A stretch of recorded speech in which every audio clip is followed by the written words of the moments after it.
उत्तर प्रदेश के सांसद के नाते, काशी के सांसद के नाते निवेशकों का स्वागत करता हूं और निवेशकों का मैं इसलिए धन्यवाद करता हूं कि उन्होंने उत्तर प्रदेश की युवा शक्ति पे भरोसा किया है। उत्तर प्रदेश की युवा शक्ति में वो सामर्थ्य है कि आपके सपनों और संकल्पों को नई उड़ान, नई ऊंचाई देने का सामर्थ्य उत्तर प्रदेश के नौजवानों में है। और आप जिस संकल्प को लेकर के आए हैं, उत्तर प्रदेश के नौजवानों का परिश्रम, उनका पुरुषार्थ, उनका सामर्थ्य, उनकी समझ, उनका समर्पण आपके सभी सपने, संकल्पों को सिद्ध करके रहेगा, ये मैं आपको विश्वास दिलाता हूं। काशी का सांसद हूं तो एक सांसद के नाते मैं ये लोभ छोड़ नहीं सकता हूं, मोह छोड़ नहीं सकता हूं। तो मैं इतना तो चाहूंगा कि आप लोग बहुत व्यस्त होते हैं, लेकिन कभी समय निकाल करके मेरी काशी देख के आइए। काशी बहुत बदली,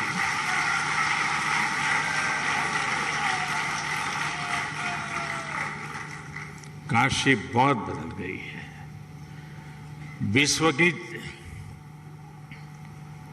ऐसी नगरी अपनी पुरातन सामर्थ्य के साथ नए रंग रूप में सज सकती है। ये उत्तर प्रदेश की ताकत का जीता जागता उदाहरण है। साथियों, यूपी में 80,000 करोड़ रुपए से ज्यादा के निवेश से संबंधित समझौते यहां हुए हैं। ये रिकॉर्ड निवेश यूपी में रोजगार के हजारों नए अवसर बनाएगा। ये भारत के साथ ही उत्तर प्रदेश की ग्रोथ स्टोरी पर बढ़ते विश्वास को दिखाता है। आज के इस आयोजन के लिए मैं यूपी के नौजवानों को विशेष बधाई दूंगा, क्योंकि इसका सबसे बड़ा लाभ यूपी के युवकों को, युवतियों को, हमारे नई पीढ़ी को होने वाला है। साथियों, इस समय हम अपनी आजादी के 75वें वर्ष का पर्व मना रहे हैं। आजादी का अमृत महोत्सव मना रहे हैं। ये समय अगले 25 वर्षों के लिए अमृत काल, नए संकल्प का काल, नए लक्ष्यों का काल और नए लक्ष्यों को प्राप्त करने के लिए सबका प्रयास के मंत्र को लेकर के परिश्रम की पराकाष्ठा करने का अमृत काल है। आज दुनिया में जो वैश्विक परिस्थितियां बनी है, वो हमारे लिए बड़े अवसर भी लेकर आई है। दुनिया आज जिस भरोसेमंद साथी को तलाश रही है, दुनिया तलाश रही है, उस पर खरा उतरने का सामर्थ्य सिर्फ हमारे लोकतांत्रिक भारत के पास है। दुनिया आज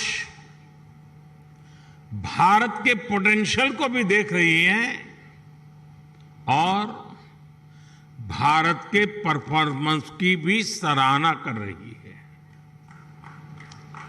कोरोना काल में भी भारत रुका नहीं, बल्कि अपने रिफॉर्म्स की गति को और बढ़ा दिया। इसका परिणाम आज हम सभी देख रहे हैं। हम G20 अर्थव्यवस्थाओं में सबसे तेजी से ग्रो कर रहे हैं। आज भारत ग्लोबल रिटेल इंडेक्स में दूसरे नंबर पर है। भारत दुनिया का तीसरा सबसे बड़ा एनर्जी कंज्यूमर देश है। बीते साल दुनिया के 100 से अधिक देशों से $84 बिलियन का रिकॉर्ड एफडीआई आया है। भारत ने बीते वित्तीय वर्ष में $417 बिलियन यानी 30 लाख करोड़ रुपए से ज्यादा का मर्केंडाइज एक्सपोर्ट करके नया रिकॉर्ड बनाया है। साथियों, एक राष्ट्र के रूप में अब ये समय अपने साझा प्रयासों को कई गुना अधिक बढ़ाने का है। ये एक ऐसा समय है जब हम अपने फैसलों को सिर्फ 1 साल या 5 साल को देखते हुए सीमित नहीं रख सकते। भारत में एक मजबूत मैन्युफैक्चरिंग इकोसिस्टम, एक मजबूत और डाइवर्स वैल्यू और सप्लाई चेन विकसित करने के लिए हर किसी का योगदान आवश्यक है। सरकार अपनी तरफ से निरंतर नीतियां बना रही है, पुरानी नीतियों में सुधार कर रही है।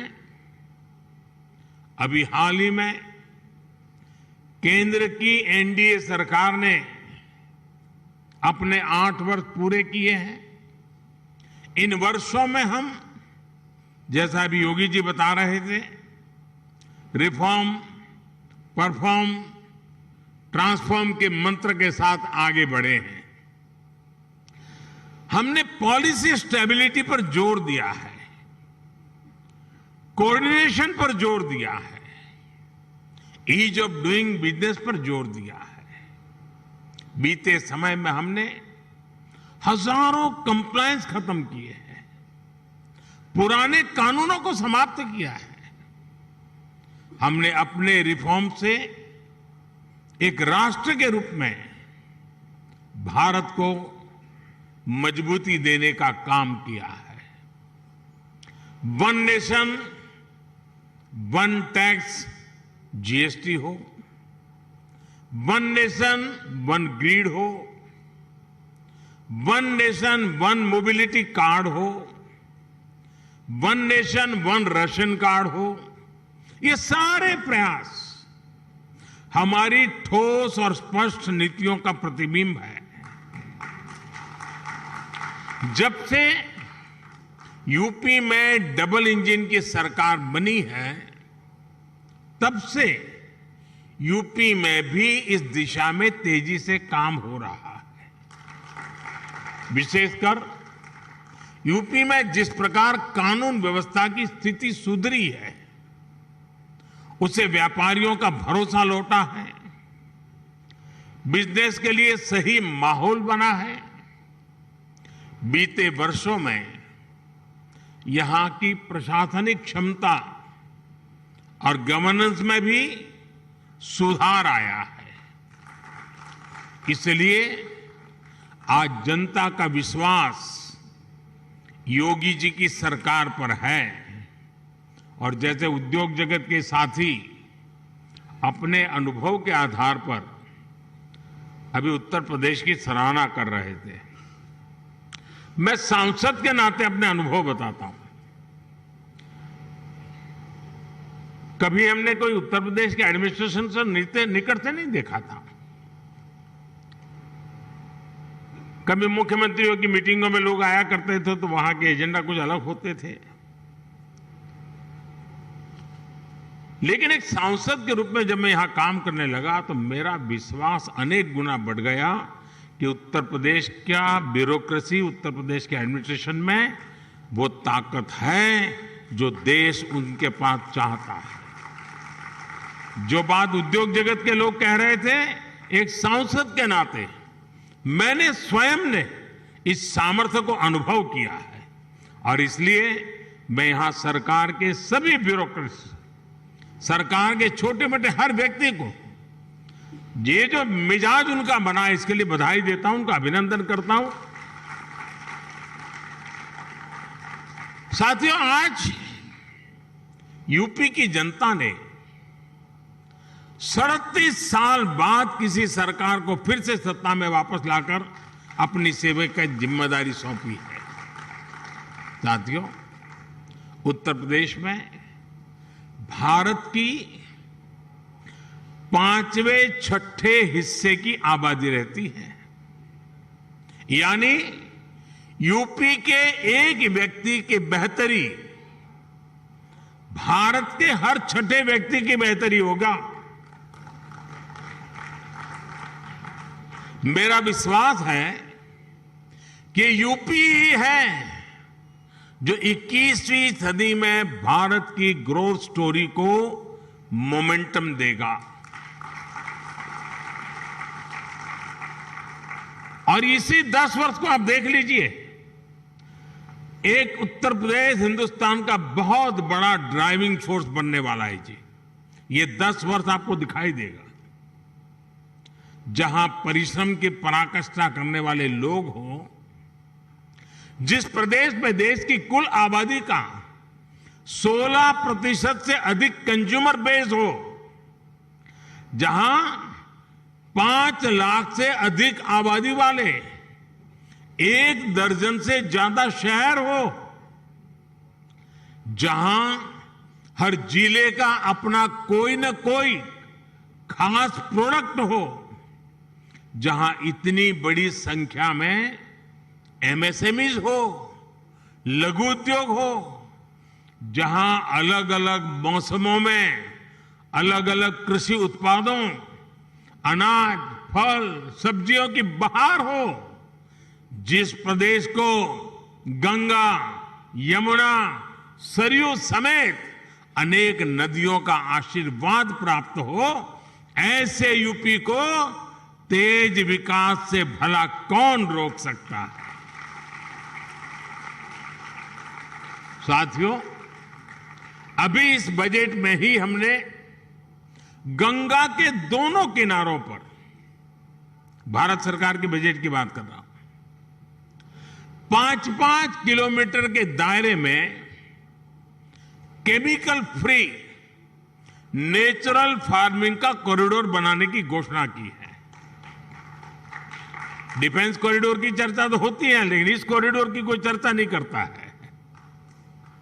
यूपी में गंगा 1100 किलोमीटर से ज्यादा लंबी है और यहां के 25 से 30 जिलों से होकर गुजरती है। आप कल्पना कर सकते हैं कि नेचुरल फार्मिंग की कितनी बड़ी संभावना यूपी में बनने जा रही है। यूपी सरकार ने कुछ वर्ष पहले अपनी फूड प्रोसेसिंग नीति भी घोषित की है। मैं समझता हूं कॉरपोरेट वर्ल्ड के लिए, और यहां जो उद्योग जगत के लोग हैं उनसे मैं आग्रहपूर्वक इस विषय पर कहना चाहता हूं, कॉरपोरेट वर्ल्ड के लिए इस समय एग्रीकल्चर में इन्वेस्टमेंट की एक गोल्डन अपॉर्चुनिटी है।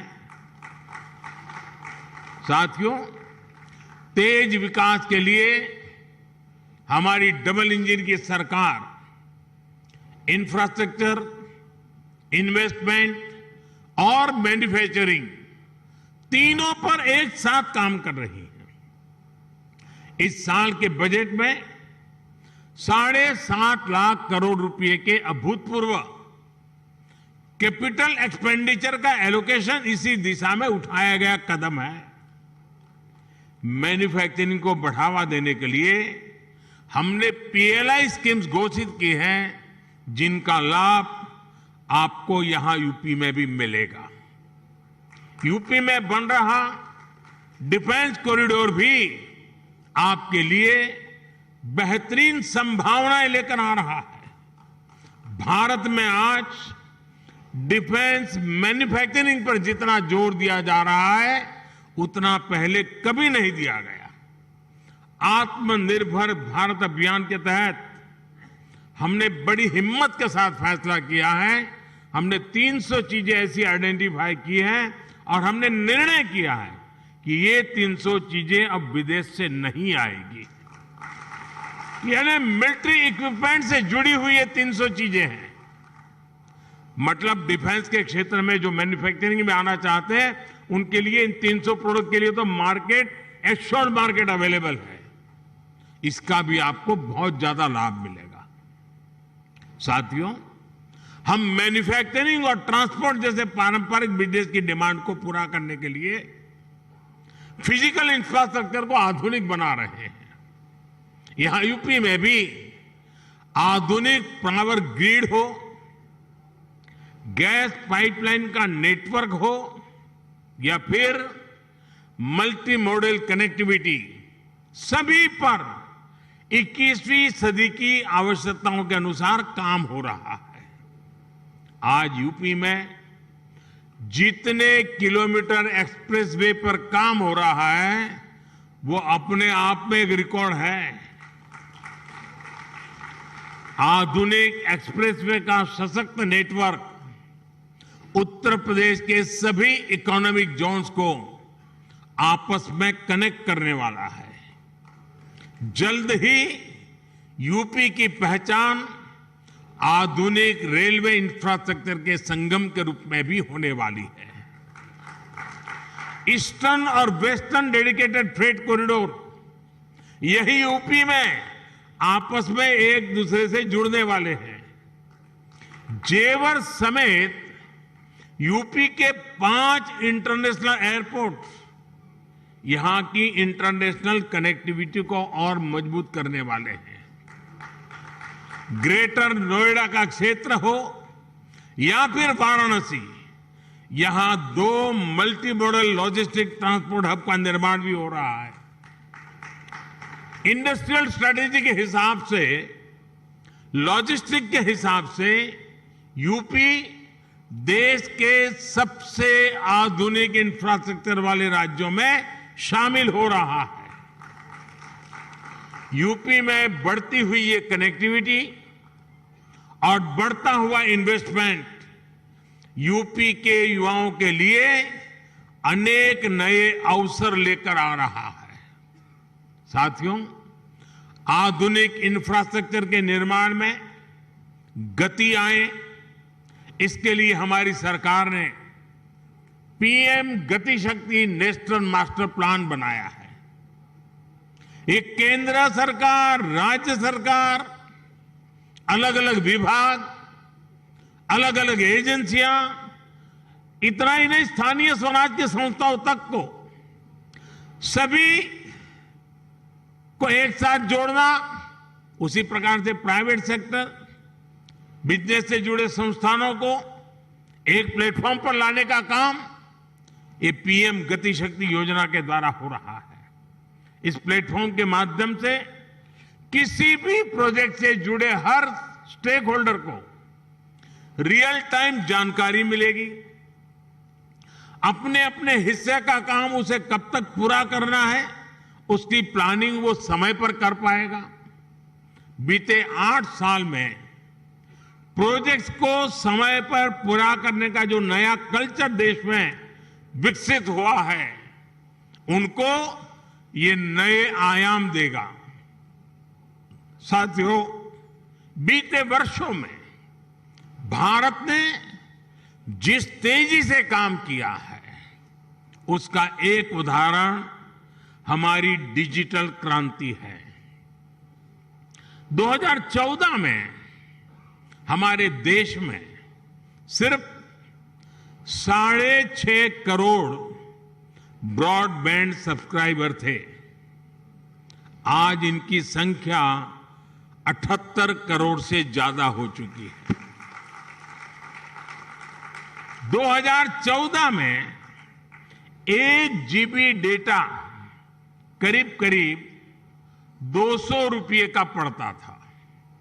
आज इसकी कीमत घटकर 11-12 रुपये हो गई है।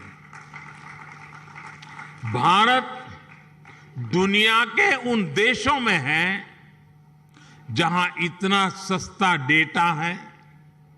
2014 में देश में 11 लाख किलोमीटर का ऑप्टिकल फाइबर था।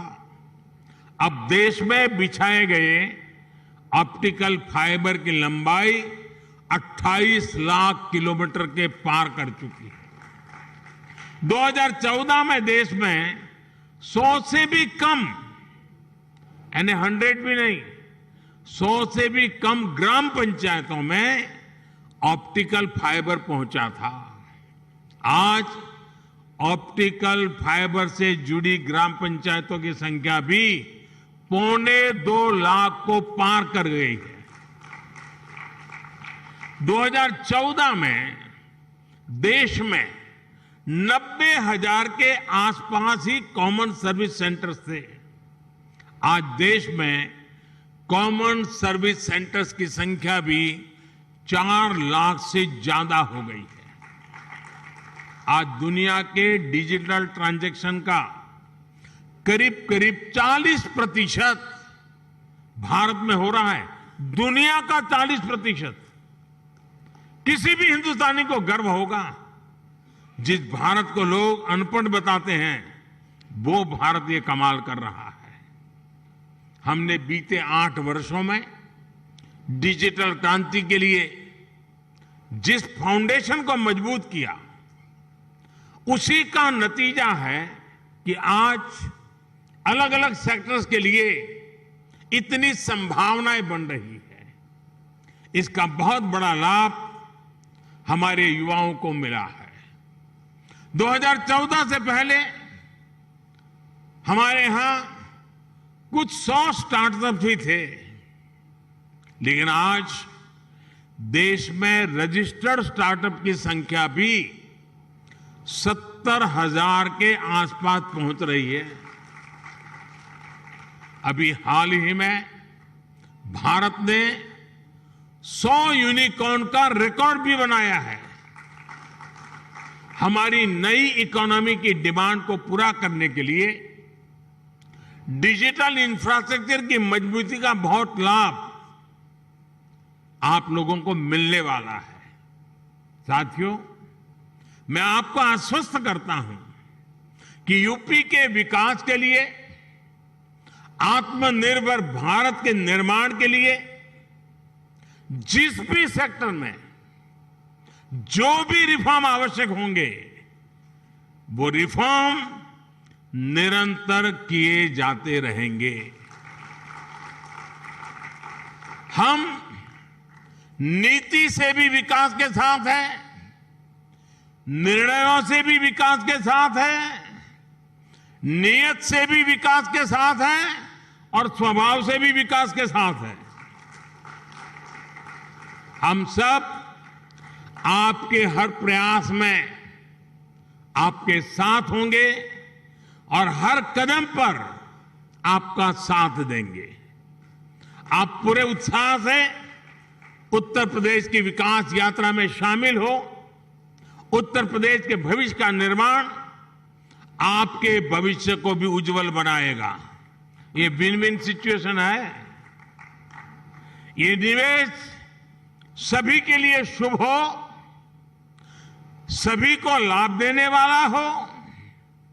इसी कामना के साथ इति शुभम कहते हुए आप सभी को बहुत बहुत शुभकामनाएं। धन्यवाद।